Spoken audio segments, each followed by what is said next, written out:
Good day, campers. Today's project is the installation of an outside wall outlet.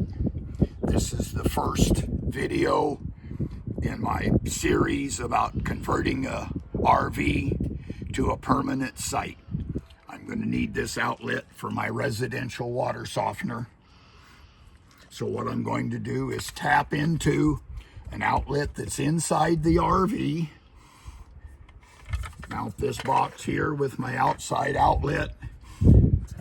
So the first thing I'm going to do is go inside, turn off power, remove the inside outlet, and I'm going to drill a little pilot hole so that I know the correct location. Then I will measure and mark for the opening to put the hole in the side of my RV. And now a little brief message. RV walls are roughly 2 inches deep. A traditional outlet box is 3.5 inches deep. So for this project, I'm using a shallow wall box. This one, because it has tabs, is designed to go in an existing wall. The GFCI outlet is pretty much the same size as my box, not leaving much room for wire. So my plan is to use these clips,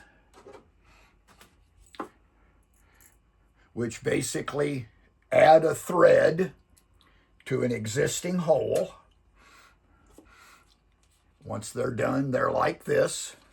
Unfortunately, the clips that I bought are too long, so I had to grind them down on my grinder. I'm doing that so that the box goes inside the wall to give me a little bit more room. And now back to your regularly scheduled video. This is the outlet that I'm going to tap onto. I've already checked, and I know that the Romex comes down from the ceiling, goes under this outlet, and comes back up. So it's going to give me a few inches of excess Romex to add my extra connector. I'm using an outlet tester to confirm that my outlet is shut off. Then I'm going to remove this outlet. For details on how to remove this outlet, you can check my short on removing an RV outlet. Inside this opening is the brace, the side stud, which also lines up with my window. So I know that I want the other box above this box, right along this brace. So what I'm going to do is go up at an angle and drill a small hole, basically as high as I can comfortably get, so I have a little gap between the two boxes.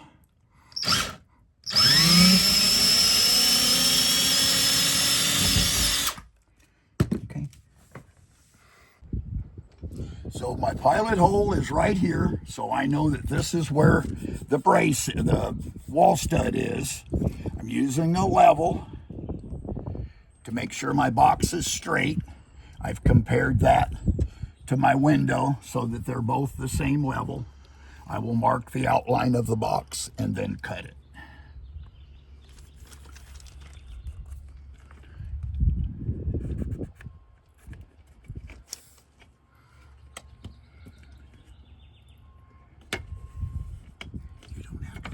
So I'm using my son's Dremel. You can buy one of these cutting blades for your drill to do the same job. So I've cut this out. I've marked my 4 holes. I'm using this box to pre-drill.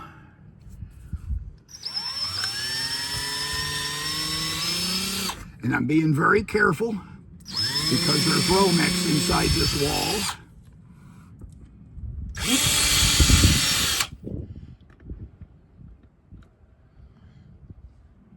Box is installed and mounted in place.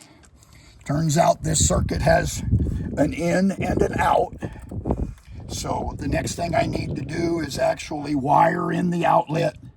Then I can install the box. Installation notes. You'll notice in this drawing that they use a wire nut to connect all the grounds together. That's because there's only room to connect one ground wire to the outlet. So you can use a wire nut, make a little jumper, connect this outlet to the outlet down below. You'll also notice that you can connect the wires to the side with a screw like any other outlet, or you can insert it in the back and use the screw to clamp down on the wire. Either one is safe and acceptable. GFI outlet is installed. Now, my system, the way mine was wired, was I had a wire coming in, and then they daisy chained from that to the rest of the circuit. So when you wire a GFI outlet, you take the wires that are hot coming from the breaker and connect them to the line side of the outlet. Then you connect to the load side of the outlet to go to the rest of the circuit. All I need to do now is wire up the inside and install my cover. So the box is installed. I put it on the inside. You'll notice the hole is a tiny bit tall, but it was a little bit narrow, so I cut it and made it wide enough. I was able, because of the size of the heads on my screws, this box is extremely secure. 2 sets of wires coming down. One is load from my GFCI outlet. The other one is going to the rest of the circuit. I'll wire up the outlet and we'll be just about done. Everything's wired. Everything is working. The outside GFCI outlet has a pretty little green light. The inside outlet tells me that everything is normal. To get any detail on exactly how these outlets are wired, check out my video on installing a residential outlet in an RV. As always, thanks for watching, and please remember to like and subscribe.